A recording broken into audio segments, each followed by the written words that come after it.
So, alternative therapy practitioner is a title I created.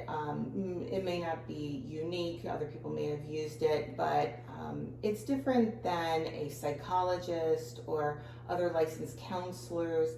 People are used to the talk therapy or desensitization therapy.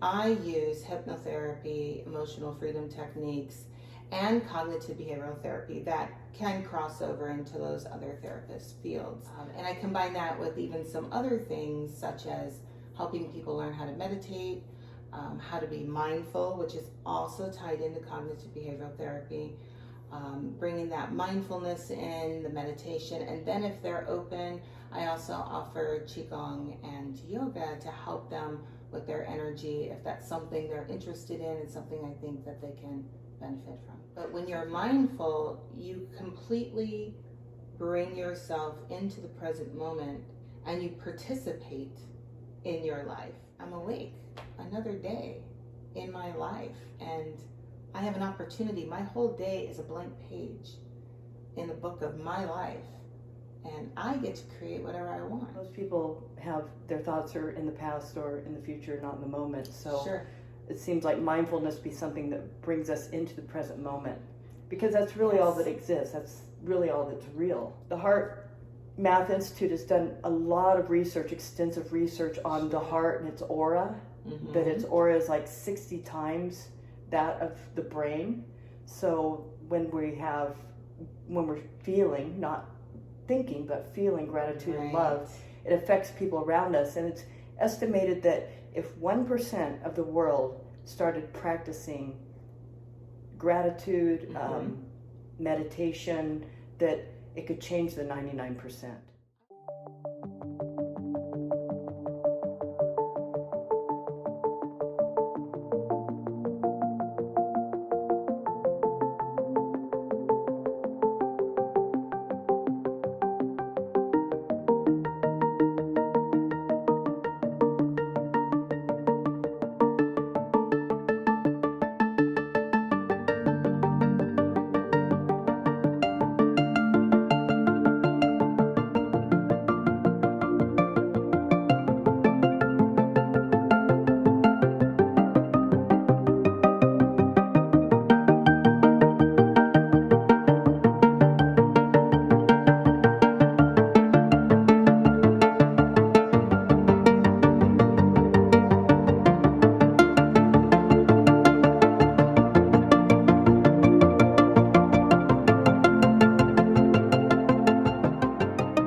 About how emotional freedom technique is different from cognitive behavioral therapy and how they're alike. Okay. So the difference is that in EFT, you're actually using acupressure points, whereas in cognitive behavioral therapy, you don't. Both of them have cognitive intentions. You know, you are aware, you're conscious of what you're trying to fix, whereas in hypnotherapy you're not. Right. But in cognitive behavioral therapy, it is a participant required activity. So I can tell you, just like in your practice, you can tell someone this is how you need to change your diet. Well, you telling them doesn't fix it. Right. Them doing it fixes it. So I'll tell a client, here's what I want you to do, like the pause method or interruption method. So I have a client who is self-deprecating. Oh, I need to leave room for my fat ass in this chair. I'm like, okay, stop saying that. Yeah. You know, next time you go to say that, say stop. Right? And there is another method called cancel, but it sounds weird. People are like, I don't want to do that. Just say stop. Okay, look, I just need to sit down and relax. If I want to lose weight, there are things that I can do for that, but I love my body, it houses my spirit, and it's all good.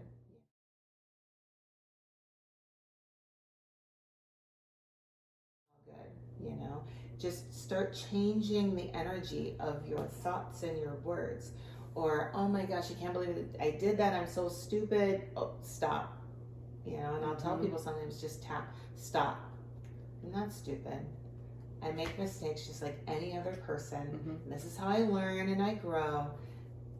Just next time I'll do it different. Yeah. You know? So that kind of cognitive change will eventually become a pattern, meaning, okay, you used to say that you were stupid a lot, but now you just don't, because you've interrupted yourself so many times and changed it that you just don't do that anymore. Instead you say, okay, well, that didn't go well. That's usually how I talk to myself. I'm like, well, that didn't work out. Okay, so next time. You know what I mean? That's how I talk to myself. Yeah. And I say, all right, now I know. You know, what are you going to do? You know, Right. I'll let it go now. And I laugh a lot. Laughter is good energy. I tell people, laugh at yourself, laugh at life. Life is funny. Yeah. It's interesting. It's crazy, you know, and don't be so hard on yourself and be compassionate with yourself. And so part of that cognitive behavioral therapy is homework. That's what I give people. This is your homework. These are the things you need to do, and you need to do them consistently, because the more you do it, the more you're reprogramming what's in your mind, the energy in your body, and the energy you put out. Because like one client, she's very people would say wound tight, right? And we identified some pretty emotional traumas in her life, and we went through them, we tapped through them, we did a whole tearless trauma, we released it with EFT, and then I had her homework was the CBT of interrupting herself in certain moments of anger, right, and frustration with other people, right? And she tells me every time she comes in, she goes, I still drive without yelling at people. It's amazing. I'm amazed myself sometimes. She goes, I didn't yell at anyone this past week. You know, she feels it because she has been doing the work. We did the healing, and then she does the work, and she interrupts herself. Stop.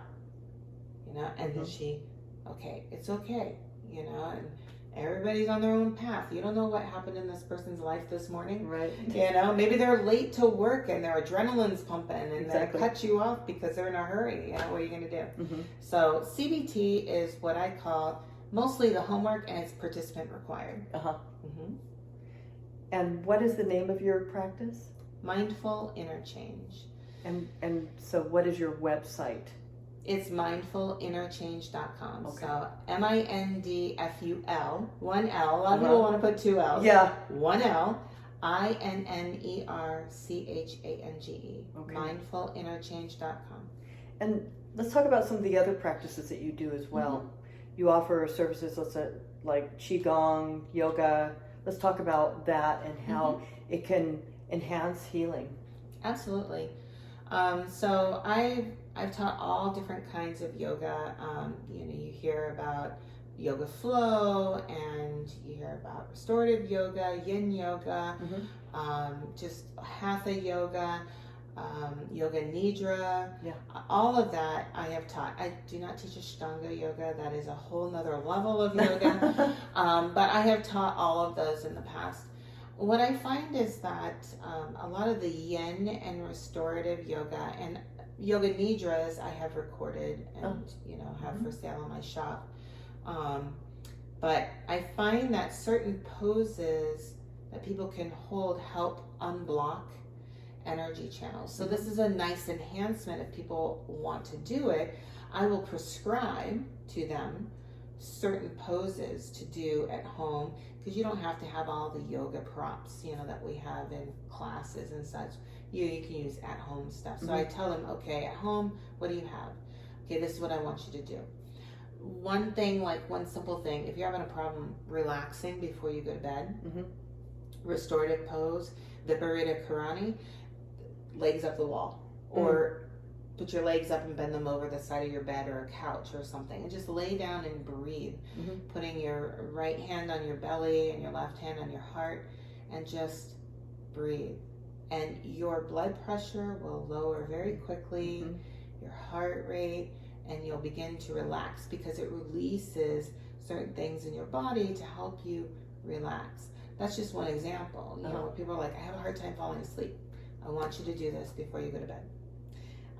And people are like, wow, I love that one. I love it because it's so relaxing. And, you know, but that's just an example where different yoga poses, it doesn't have to be, oh, you have to be flexible and get down on a yoga mat and do, you know, these are in restorative, you hold a pose that's supported for about 5 to 10 minutes. And it helps to open up certain parts of your body. Some people who have a lot of emotional trauma, I give them a supported, it's not really a back bend, but it's opening up the front part of the body. And I have had people say that tears actually come from their eyes when they sit in this pose. Really? Because it's releasing, helping to open up and just let things go. So that's just an example of the yoga poses. Yin yoga is just a deeper stretching where you really get into the fascia, you know, and the ligaments and tendons are harder to stretch than muscles. Right. So these are like really helping to improve your range of motion. You know, for some people they need that to really get their energy moving. Yeah. Qigong is a little different. So Qigong is a martial art, technically. And a lot of people say, oh, it's like Tai Chi. It is, kind of. Tai Chi is actually a dance. And Tai Chi is an overall body movement. And there can be different combinations or whatever within that dance. Whereas in Qigong, the movement has a purpose.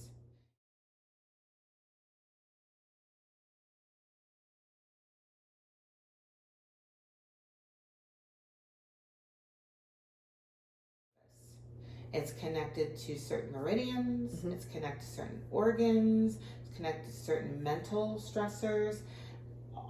Every pose has a purpose. So depending on what the client is dealing with, you combine different movements.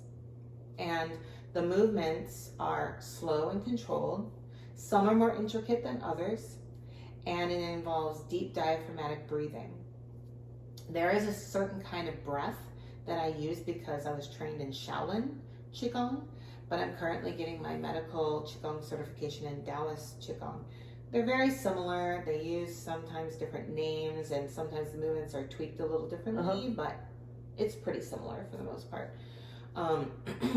So in Qigong, I find that clients who practice it with me like the feeling of it, because when we tell people that everything is energy, you are energy, your body is energy, this chair is energy, the air is energy, that you can feel it, that you can meditate and feel it. Like, I can't feel it, you know, and people do yoga to feel it, and some people are like, yeah, I don't, I just hurt. Okay, when they do Qigong, they ask me halfway through, am I supposed to be shaking like this? Yes, you are. Am I supposed to be sweating like this? Yes, you are. And it really brings you to that point very quickly where you can feel that energy. And we do Dragon Ball, which is a meditation where you can literally palpate energy between your hands. And getting the energy moving is important depending on the person's ailments. The movements will be prescribed accordingly. Now, not everybody is open to doing it, right? Because they're like, I don't have time to do that. Okay, well, you know, it's there if you want, and I can give you some things to do. You know, and so I have given different movements, or maybe one movement to help somebody with their meditation or whatever. So I do offer those things for clients. If they are interested in it, I will give it to them. And we'll do it because I have a pretty decent sized office, So we can both stand there and we can go through it together to practice it, and then I give them a little video clip in an email as well, so that they can then watch it and say, okay, yeah, that's right, that's what I'm supposed to do. And do you have programs on your website that people can, is it for purchase, or how does that, or is it for clients, they have a login to access videos that you've done? How does that work? So I actually, right now, I just give them the video to download. I see. I do have an intro to Qigong that's for purchase out on my shop page on my website. And I also have what's called Fire Flower, an 8x4 Qigong practice where it's for purchase as well. And it's a full practice so I encourage that you watch the intro first. But you start off with your warm-up, and then we go into, because we want to stretch a little bit, and then we do the 8x4. So 8x8 is for an advanced Qigong practitioner. 8x4 is going to be challenging enough, and I do the breath and the movements at an intermediate level. So I encourage people to take breaks, take extra breaths where you need to. But the slower you move and the longer you make your inhales and retain longer and exhale longer and so on, the better the practice is. But that's for advanced level. Right. So I try to do it at an intermediate. And so everyone I instruct, if you need to take a break for a moment, if you're feeling dizzy, you can also do Qigong seated. So I tell people, have an armless chair or an ottoman or something nearby, or an exercise ball, something that you can sit down and continue the movements if you need to.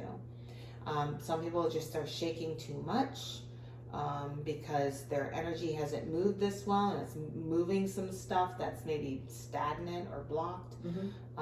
They might feel a little dizzy. So I say, just let yourself breathe normally and just, move as you can. Sit and move, stand again when you feel like you're ready, whatever. It's all compassion. But as long as you're trying, you're cleaning out. It's like cleaning out the pipes, right?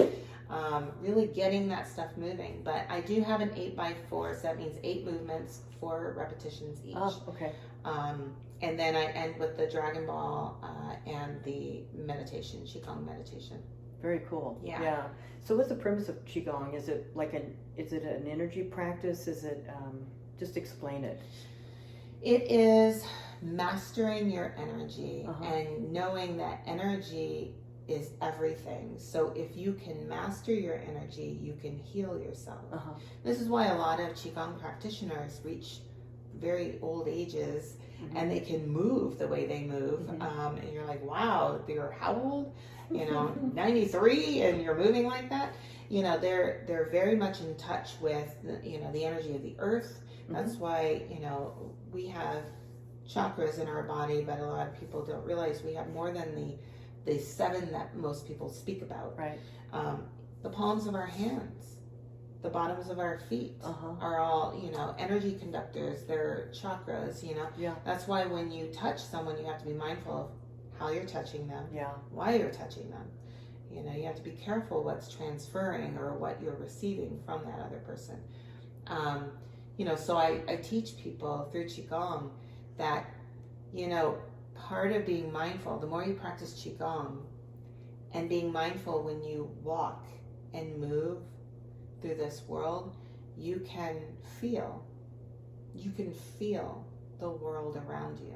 It increases your sensitivity to the fact that you're not alone, ever. Would you say you become more perceptive? Exactly. Yeah. That we're all connected. I'm connected to this house right now. Yeah. I'm connected to the trees outside. I'm connected to you. We're all sharing this energy, and what you do has an effect. If I come to you with good energy and only loving intent, you're going to feel that. Right. If I don't, and I come with malicious intent, you're going to feel that too. Yeah. And you're going to say, whoa, and you're going to start to get agitated, right? And so that's always what I do when I'm out in the world, is I'm going out with loving intent. That's one of my intentions daily, is to be generous with my energy, and to be compassionate of everyone I meet. And we're raised, especially in this country, to believe we're all separate. Everything's separate. And we're not. Right. And once we learn that everything is connected, I think that's where we become more mindful, right? Of everything we do, our thoughts we think, the feelings we feel, right, the things we say. Yeah, for sure. Absolutely. And so back to hypnosis and meditation. Let's talk about self-hypnosis. That's different, obviously, and how that is different or the same as meditation. Okay. We haven't really talked about meditation either, so let's talk about that, and then let's go into more detail about meditation. Absolutely. So in meditation, there are so many different styles of meditation, and being mindful and meditating, as we talked about, can be different. You're mindful while you're meditating, but you don't have to meditate while being mindful. Right. Now, for people who want to learn to meditate, I have broken down 5 steps, because when I teach people to meditate, I find we have to take baby steps. Right. Yeah. I get clients that say, I just can't meditate. I tried sitting down, I can't sit still. I jump up and I start cleaning or something. You know? Yeah, that's because you can't quiet yourself. Yeah. So number 1 question you need to ask yourself is why you don't want to be quiet. You don't want to be quiet because you don't want to hear what your mind has to say to you. Yeah. That's the first thing.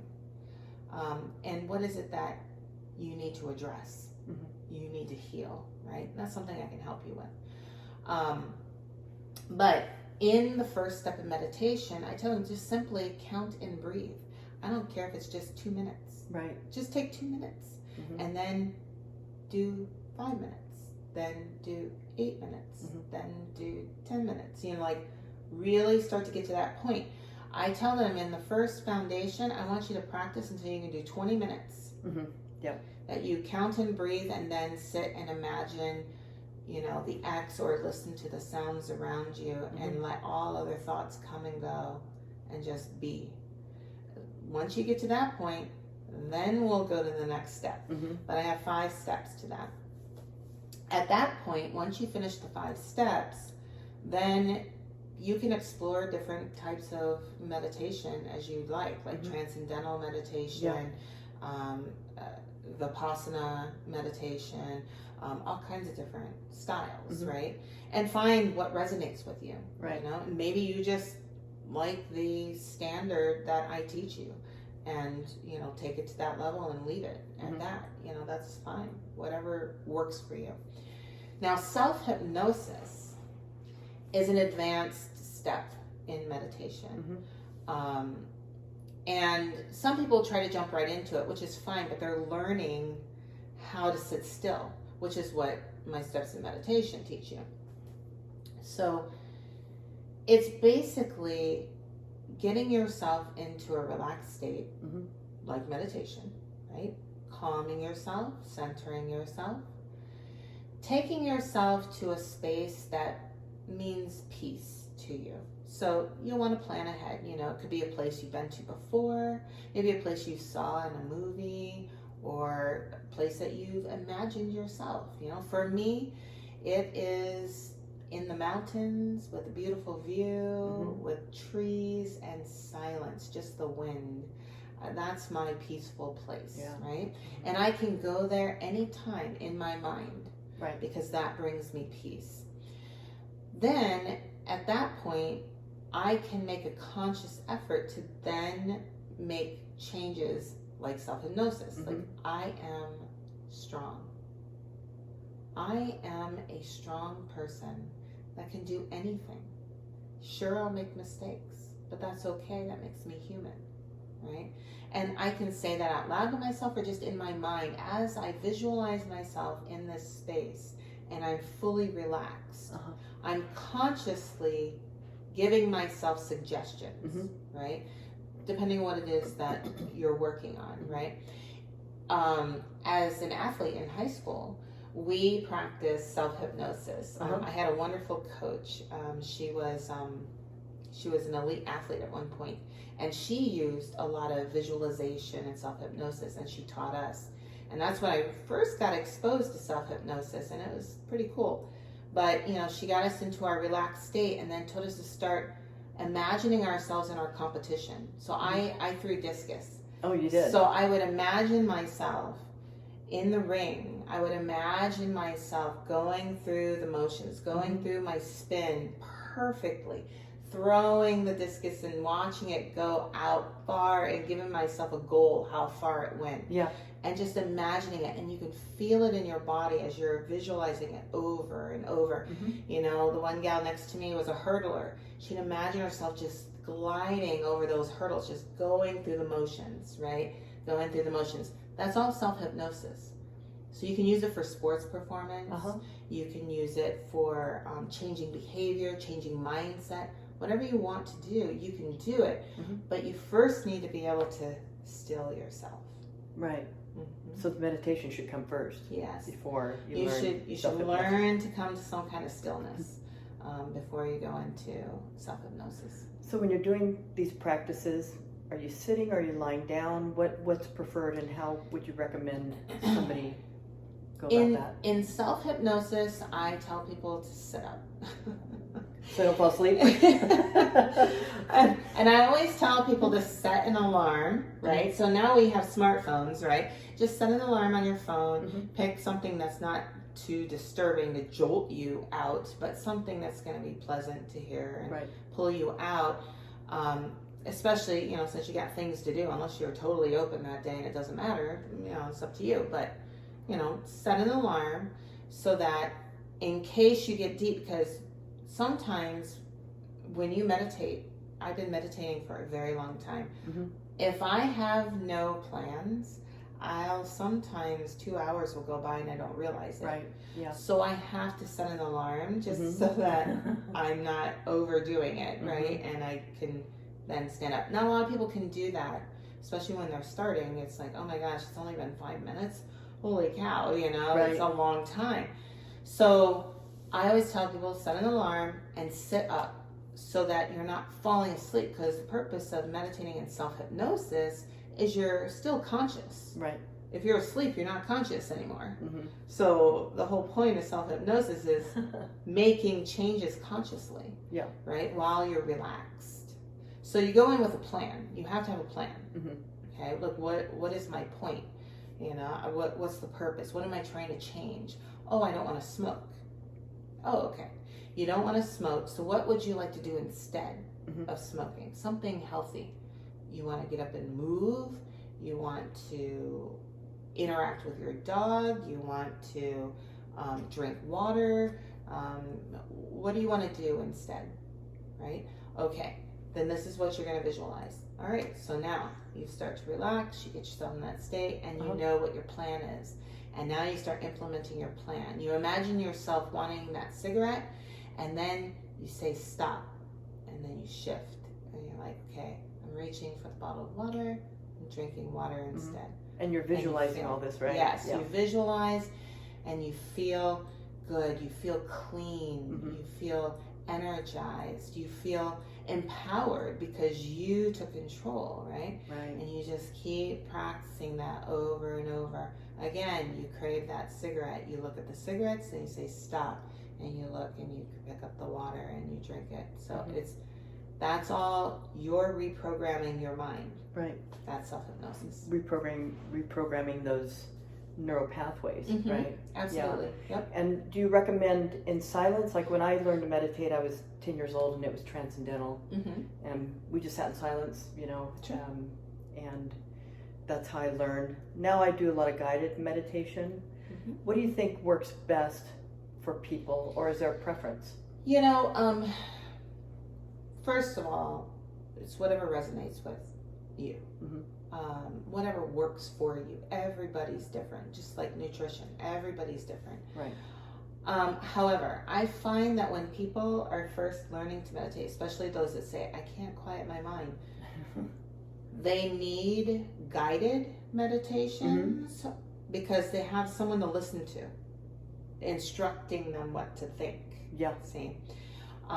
Or at least having music, like a special music, like, just really calming them, and having sounds of water in the background, because then they hear the water, and it makes them focus on something. Right. I prefer silence. That's me. I like silent meditation, and I like I like doing a meditation where I expand my energy. So I include spiritual qigong in my meditation practice, where I expand my energy out, and I like to meditate outside, and so then I accept energy from the trees and the plants, and I do a whole nother practice myself. So I like silence. However, if you've ever done gong meditation or sound meditation, I have, yes. That's a whole nother special experience. Yes. Or the chanting. Yes. Or the om. Yeah. That's that really puts you into that.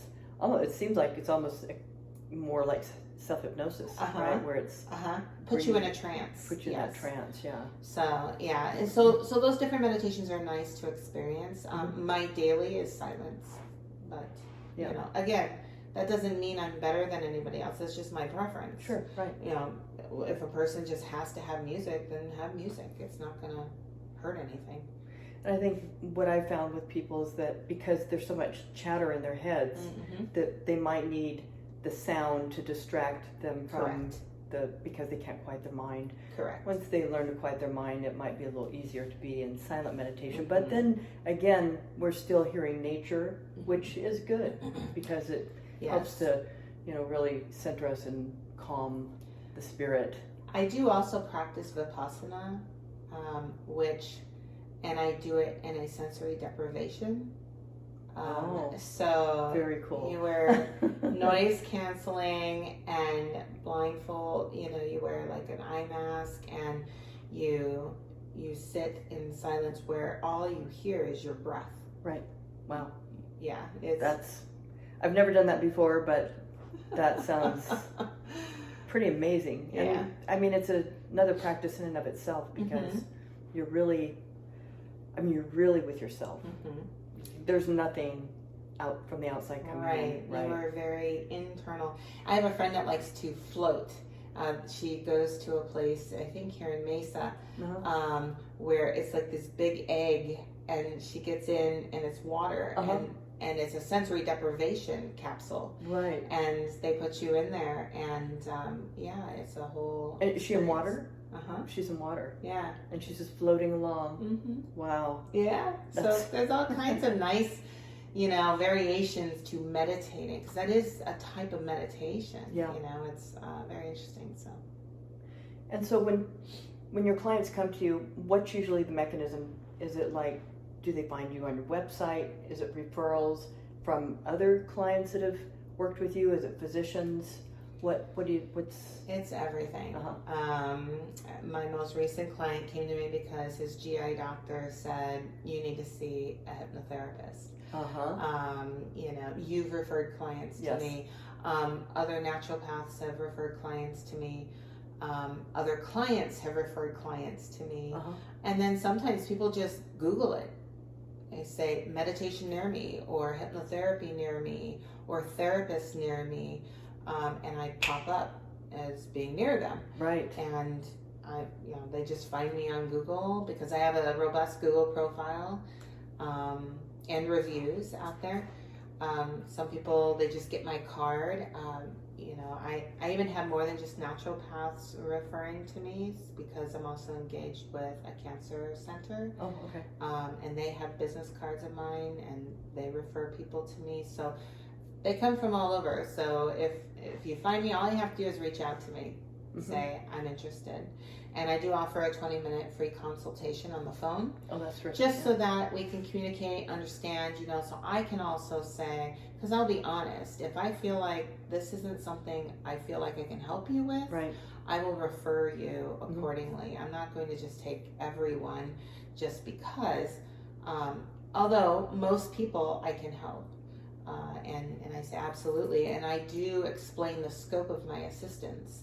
You know, I can definitely help you with this, but this other piece, you know, you really should see a nutritionist or a naturopath or Couples whatever. counselor. Exactly, or couples counselor, right? Yeah. You know, so I do become very clear in that consultation what I can help them with. And then I ask them if they're interested in booking their initial session. Yeah. Most people book their initial session right then and there. And some people say, well, let me talk to it, because I don't take insurance. Right. So I'm a direct pay. That's why my prices reflect that. It's a direct pay. I don't, you know, I have a pretty good price point, I think. And so sometimes there has to be a conversation with the spouse on budget and such, and that's fine. Right. I get it, you know, and that's why I also respect that with my clients when we start to book. Like I said, between sessions 1 and 2, I like there to be just 1 week. Yeah. Because it's kind of like we've opened Pandora's box in session 1. Yeah. So in session 2, right back to it. yeah, they really need to like see me again. And then after that, then we talk about, okay, what we're dealing with, what feels comfortable every 2 weeks. Maybe 3 weeks, you know, what's good for you, your budget, and you know, and I try to make sure that they have robust homework depending on the spacing between, so that they commit to that change.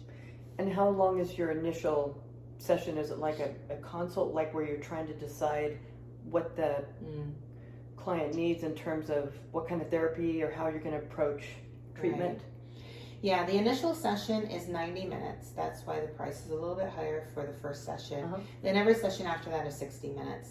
I think it's very important that with any therapist, you need to establish a rapport, because you're going to be divulging some very personal information. Right. And so we have that first 30 minutes where I'm listening to you and I'm asking questions and guiding the conversation and really getting a feel for some stuff. And then as the story continues, certain things start going off in my mind, the connections, like, okay, and then I start asking clarifying questions and I'm making notes and we're talking, and then I could say, this is how I see it at this point. Now, and this has happened several times where after that first 30 minutes and I say, this is what I'm saying at this point, I said, this is where I think we should go. Suddenly they give me another piece of information. It's like a bomb. And I'm like, whoa, wait a second. Okay, that's significant, you know? And then I'm like, now we have to shift, you know, because that's a big deal. But their mind was saying, it's really not a big deal. But it is a big deal. Yeah. Right? That happened with one of my clients where, you know, she had lost a triplet. The twins are now like 22 years old, but she had lost her triplet. And she didn't know she was carrying triplets. And that trauma stayed with her this whole time. And she felt that she was okay with it. But we worked through that, and it was a very emotional session. But it was a wonderful release where now she can actually talk about it and not, I mean, sure, she's, you know, a little emotional, but she's not a wreck, you know, she's okay with that, you know, and so that initial session, I have a structure that's a guidance, but I go with where the client takes me. Everybody's different. Sure. And that's what I feel makes me different, is that I have all these different services and techniques at my disposal. But I wait until you sit in front of me and begin speaking. And then I just let it flow, and I use my intuition of where you need to be and what relief you need today to keep you going, you know. And if that means that I have to add something more, or I have to maybe not do one thing today, that's what it means. But I kind of let the client, their energy and their needs determine what happens in the session. I see. Yeah. Yeah. So, do do you find that often people come and they say, well, this is what I need, but then as things move along, it's not really that one thing, it's something else or something more? Yes. Because it kind It of happens a lot. all comes out. And I think a lot of people are unaware of what they need, or they don't realize they've been Sure. holding things in that are affecting them. And sometimes, as I mentioned before, they don't realize certain things are the root cause of their complaint. Right. So, like, I have IBS, so I want to manage my pain and such. Okay, well, why do you have IBS? Right. You know, or I have anxiety. I just want to be calmer and more at peace. Well, why do you have anxiety? Mm-hmm. You know, we go through all that.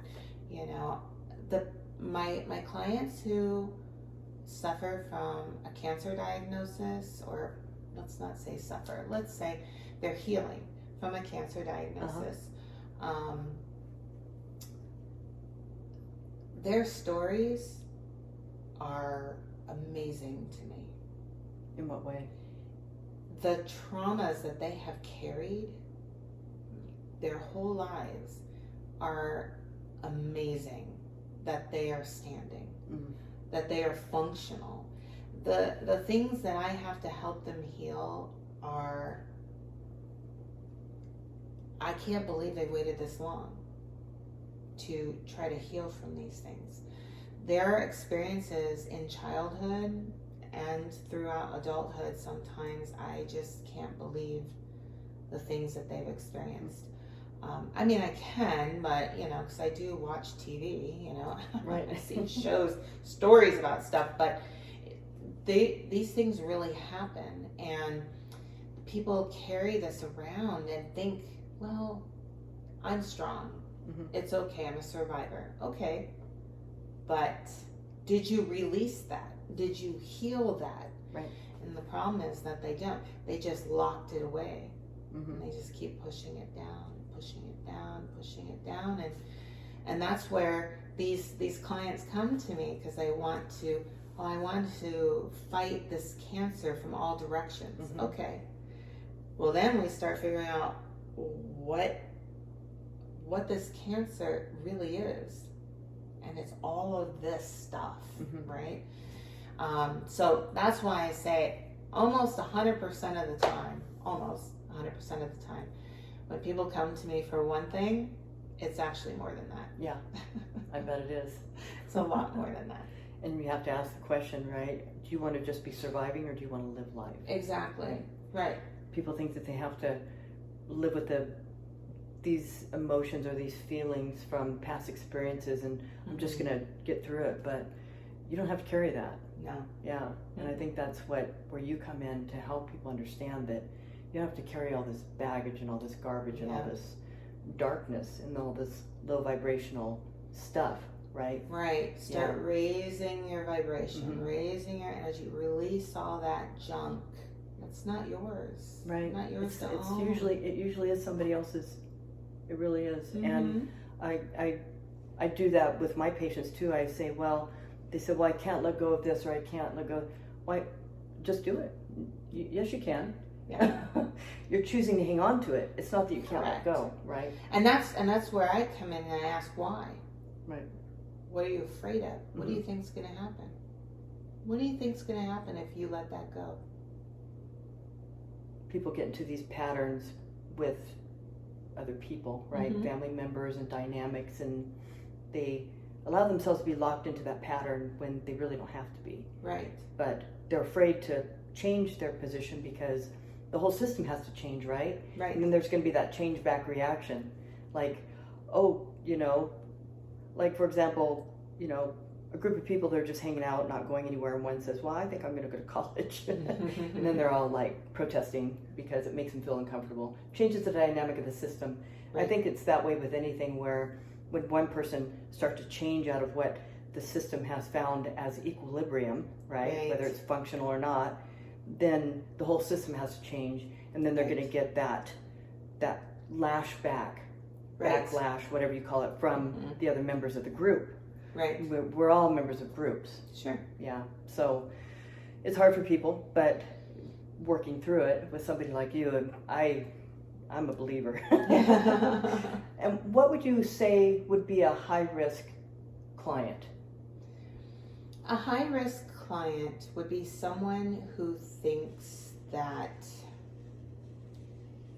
counseling or therapy is all they need. Unfortunately, there are certain situations where that is not the case. If you suffer from bipolar disorder and you're on medication, don't just go off your medication and come see me. Unfortunately, that's happened to me in the past, where I've had to contact their psychiatrist and say, I'm very concerned, that's, fortunately for me, that doesn't happen often. But those are high-risk clients to me. I understand their intention is pure and I know they want to heal themselves, but sometimes the chemistry in our brain and body needs some help, and we do have those out there to help, and then we can help balance so that you can come off them. Same thing with antidepressants, anti-anxieties, antipsychotics. I have clients that have gone on them to calm themselves, and I'm like, remember, medications like that are temporary. They're to get you to a baseline so you can calmly look at what's causing this. Absolutely. And make those fixes. Then you can start to come down. I even have a client that I worked through a lot of the reasons why she experiences anxiety, and she's on her anti-anxiety medication, but she has prepaid sessions with me we're holding until the point that she's going to come off of them. Because that is something I want people to be aware of too, is that when people start to come off the medication, they get a new anxiety of, oh my gosh, what if it goes back to the way it was? Right. So we start to work through that as she's coming off of it. We'll start to work through that so that, give her some tools and how to come down off it and be very self-aware of where things might be triggering after she's off of them. So high-risk clients to me are clients that have active suicidal ideation, not passive. Passive happens in almost everyone at some point in their life, and I say almost, right? But active suicide ideation concerns me. I am not a licensed psychiatrist. I can't, put anyone in, a psychiatric hold or anything. Right. But those situations concern me, and those are high-risk clients as well.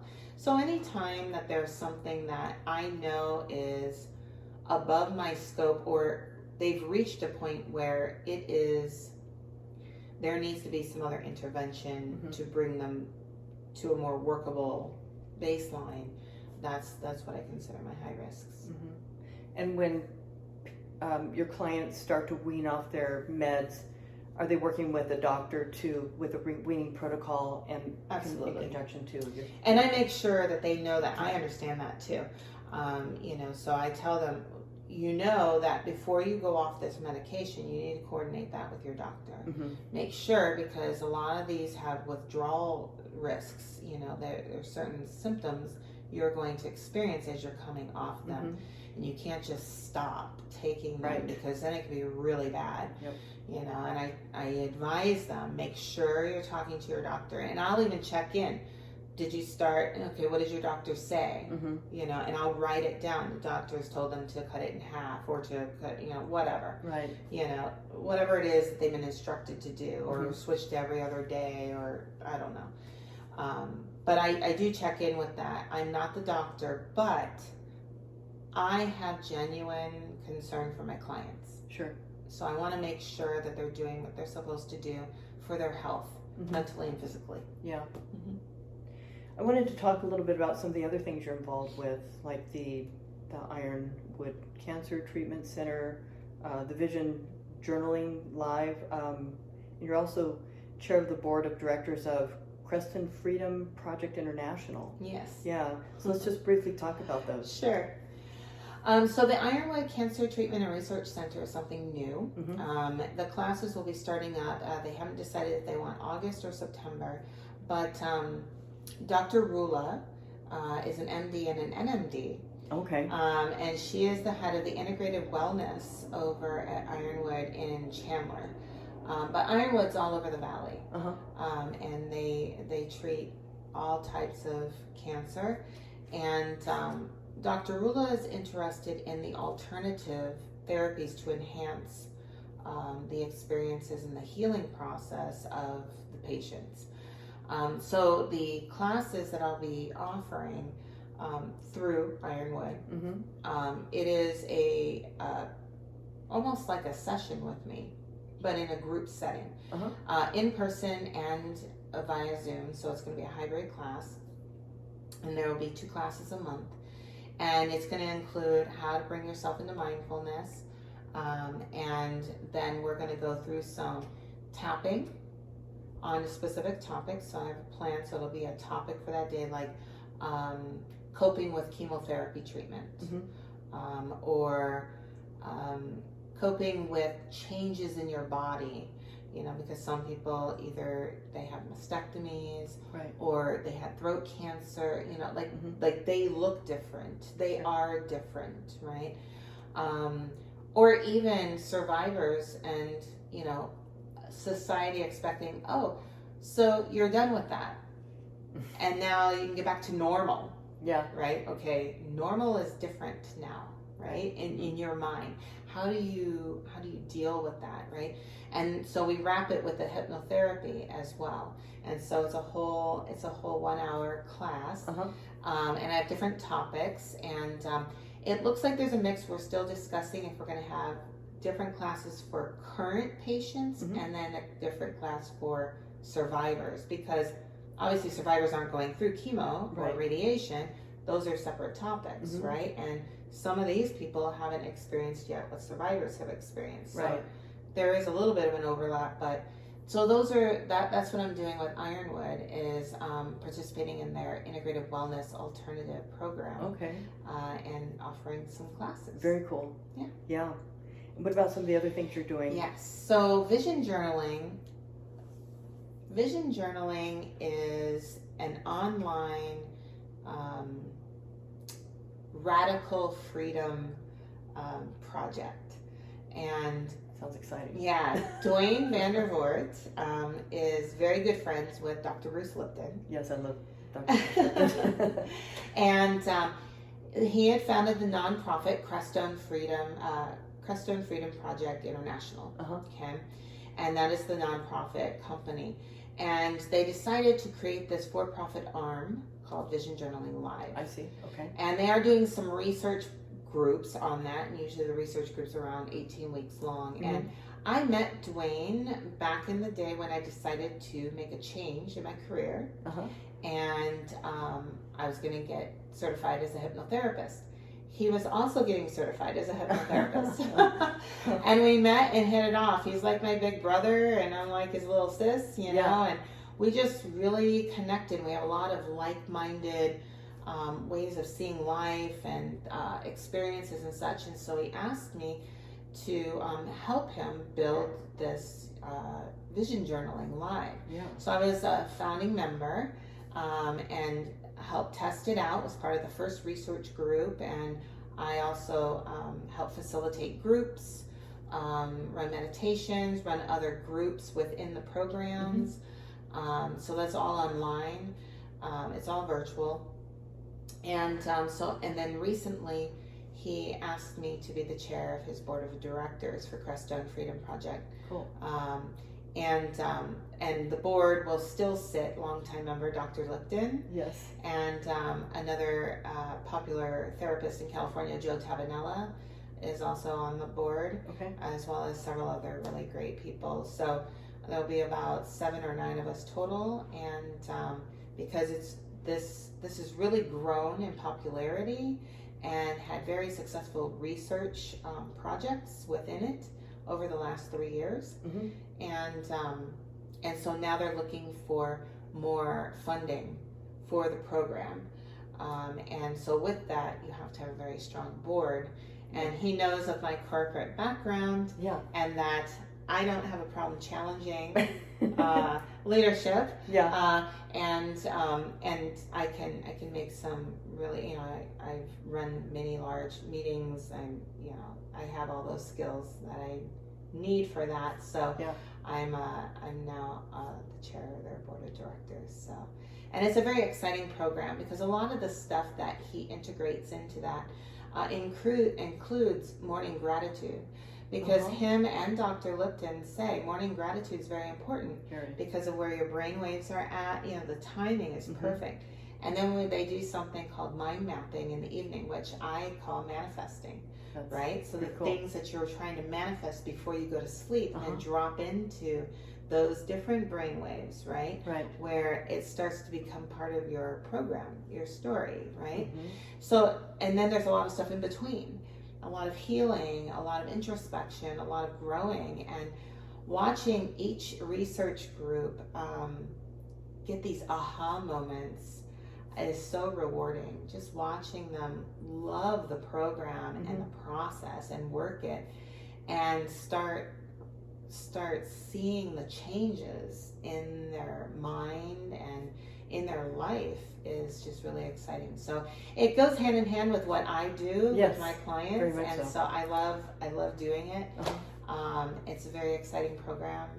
So I do more than just see clients in my office. That's a good thing, and I mean, you're so far reaching with what you're doing. I think it's just tremendous. Yes. Yeah. Yeah. This has been so informative. So let's talk about how people can find you. We've already talked about your website. Go ahead and say your website again. It's mindfulinnerchange.com. Mindfulinnerchange. You can go to the website. You can Google me. If you Google my name, Mecca Wagner-Brown, you'll see all my social media. You'll see my Google profile. You'll see my website. You'll see everything. I have a Mindful Interchange Facebook account, Instagram account, and my LinkedIn is under my name. Under your name. Yeah. But I do social media posts 5 days a week, not just on my services or on journaling, but also on other things that I feel is important, like nutrition, the importance of natural healing, and being mindful about what you eat, about what you say to yourself, about self-care, about taking time for yourself. There's a lot of different topics that I post on, that may interest you, may not interest you, but I feel like approaching life in a holistic manner is the only way to do it. Yeah. And I preach that all the time, where people think they don't have time to take care of themselves, but you don't have time not to. Yeah. Because if you're not taking care of yourself, everything else you're doing isn't going to matter. Exactly. Right? And where are you located? I am located in Chandler, at Priest and Ray. So I'm just west of the I-10 on Ray Road in Chandler. So I'm right there on the edge of the Ahwatukee area. I'm still in Chandler, but just over the border is Ahwatukee. And if somebody wants to contact you, is it best through calling you, through your website, through email? What would you recommend?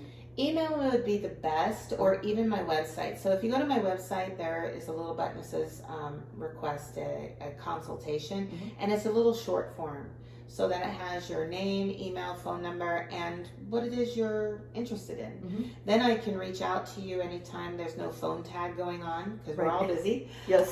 So email's nice, go back and forth. My business number is also a cell phone, so you can text me. But I usually like to do that after we've established something together. Right. But if you email me, then we can go back and forth. I say, okay, great. We can schedule a phone consult. Here are some openings I have this week. Do any of those sound good to you? Whatever, So then that way, if you're busy too, you can see it as you go. So I just find the email is best, or contacting through the website and then it goes via email. That's probably the easiest way, so that we're not chasing each other. And so I understand you do in-person and online, so people I don't do. have to be local to work with you. That is correct. And, Yeah. and we all know the valley is spread out Yeah. wide. So even though you're technically local, if you're in Anthem, that's a long drive. Yes. So I am more than happy to do Zoom. And plus, there are some people that it's just not easy for them to leave the house for Right. physical reasons. And so they want to do Zoom. I do have clients in other states currently Terrific. and Yeah. previously. So we just need to establish this is going to be in person or via Zoom. And then Zoom clients, I send invoices to you 24 hours ahead of time to pay. And then in person, you just pay in office. Pay in office. Very cool. So I'm going to put Mecca's contact information in the description below if you'd like to contact her. And thank you so much. Thank you. I appreciate it.